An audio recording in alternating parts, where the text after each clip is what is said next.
Friend, स्वागत है आपका हमारे यूट्यूब चैनल इंडियन देसी मेडिसिन में।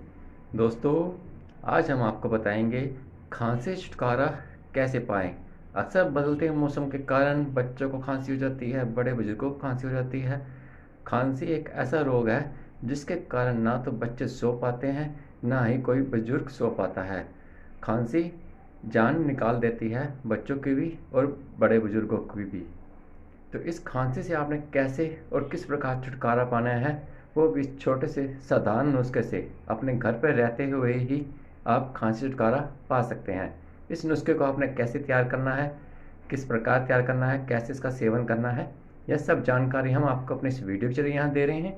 हमारी इस वीडियो को ध्यान से देखें ताकि आपको सब अच्छे से समझ आ जाए कि आपने इस नुस्खे को कैसे तैयार करना है और इसका कैसे इस्तेमाल करना है। यह नुस्खा आपको बताने से पहले मैं दर्शकों से ये कहना चाहूँगा, अगर अब तक आपने हमारे यूट्यूब चैनल इंडियन देसी मेडिसिन को सब्सक्राइब नहीं किया है तो आप हमारे इस चैनल का भी सब्सक्राइब भी कर लें, ताकि आने वाले समय में आपको ऐसे ही ज्ञानवर्धक नुस्खे हमारे इस चैनल के माध्यम से देखने को मिलते रहें। तो चलिए दोस्तों, अब हमारे इस वीडियो को ध्यान से देखें। तो जैसा कि ये देख रहे हैं आप, ये है अदरक। आपको लेनी है अदरक। अदरक मीन्स जिंजर। अब इसका छोटा सा इतना टुकड़ा ले लें, इतना सा, और इसे अब आप कद्दूकस कर लें, छील के इसका छिलका उतार के। अब इसे आप कद्दूकस कर लें। कद्दूकस करके हमने यहाँ पे रखा हुआ है, आपका समय ज़्यादा ना लेते हुए, इसलिए पहले ही हमने कद्दूकस करके यहाँ पर रखा हुआ है। अब आपने इसका रस निकालना है। रस निकालने के लिए आप किसी कपड़े का इस्तेमाल कर सकते हैं या इसे प्रेस करके निकाल सकते हैं, तो रस कम निकलेगा। किसी कपड़े की सहायता से इसका रस थोड़ा ज़्यादा निकल जाएगा। अब अलग से एक कटोरी में इसका आप रस निकाल लें। अब अलग से एक कटोरी में इसका आप रस निकाल लें। इस प्रकार ऐसे हल्का हल्का प्रेस करेंगे, ये रस निकलता जाएगा। किसी कपड़े में रख कर निकालेंगे तो इसका रस और भी ज़्यादा निकलेगा।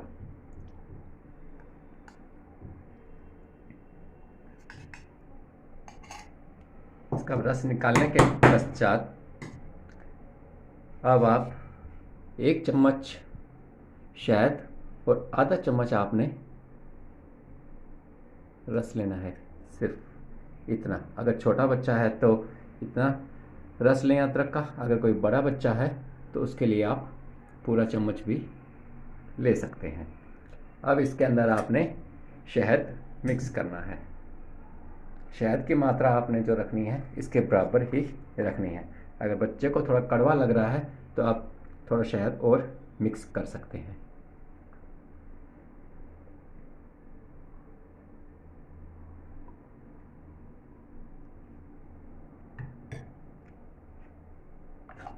शहद आप किसी भी कंपनी का ले सकते हैं। जो गली बाजार में बेचने आते हैं उनसे नहीं लेना, गली वालों से। आपने सिर्फ कंपनी का ही इस्तेमाल करना है।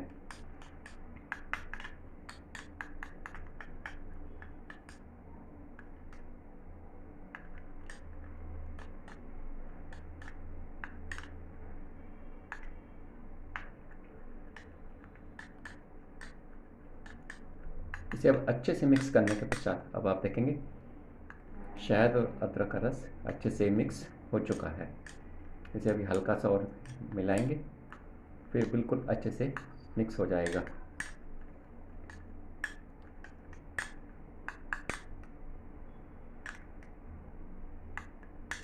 अब जिस बच्चे को खांसी है या बड़े बुजुर्ग को खांसी है, तब उसे आप हल्का हल्का, सिर्फ इतना इतना, जरा जरा देते रहें।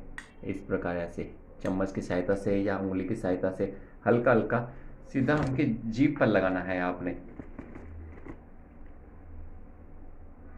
ऐसे हल्का हल्का उनको देते रहें, सीधा उनकी अपने जीभ पर लगाना है। सिर्फ इतना इतना एक बार में मुंह में डालें और अच्छे से जीभ पर लगाएं अपने, और अच्छे से चूसें से, और फिर निगल जाएं। इस प्रकार ऐसे आपने पूरा, ये एक समय की मात्रा है, ऐसा आपने दिन में 2 बार अवश्य करना है। अगर छोटा बच्चा है, छोटे बच्चे को आपने 1 चम्मच, जैसे कि बताया आपको, आधा चम्मच अदरक का रस और आधा चम्मच ही हनी, अगर बच्चे को कड़वा लग रहा है तो आप हनी की मात्रा बढ़ा सकते हैं। और बड़े के लिए, चाहे वो जवान है या कोई, उसके लिए आपने पूरा 1 चम्मच अदरक का रस और 1 ही चम्मच शहद का इस्तेमाल करना है। और उसे आपने दिन में 2 बार अवश्य इसका सेवन करवाना है, सुबह और शाम के समय। 2 या 3 दिन के अंदर अंदर खांसी बिल्कुल ठीक हो जाएगी और छाती में जमा हुआ कफ, बलगम बिल्कुल निकल के बाहर आ जाएगा। आप खुद देख कर हैरान रह जाएंगे कि जो इतनी महंगी महंगी दवाइयाँ असर नहीं कर पाई, वो इस छोटे से साधारण से देसी नुस्खे ने असर कर दिया और खांसी भी बिल्कुल ठीक हो गई। आपका बच्चा भी बिल्कुल स्वस्थ हो गया है। तो मेरे द्वारा दी गई जानकारी आपको संपूर्ण समझ आ गई होगी। अगर फिर भी कुछ पूछना चाह रहे हैं, कुछ जानना चाह रहे हैं तो पूछ सकते हैं, हम आपकी सेवा में हाजिर हैं। तो जिन दर्शकों ने अभी तक चैनल को सब्सक्राइब नहीं किया है, वह हमारे इस चैनल को अभी सब्सक्राइब भी कर लें, ताकि आने वाले समय में आपको ऐसे ही ज्ञानवर्धक उपाय, नुस्खे हमारे इस चैनल के माध्यम से आपको देखने को मिलते रहें। तो फिर मिलेंगे आपसे अगली वीडियो में। तब तक के लिए बाय बाय दोस्तों।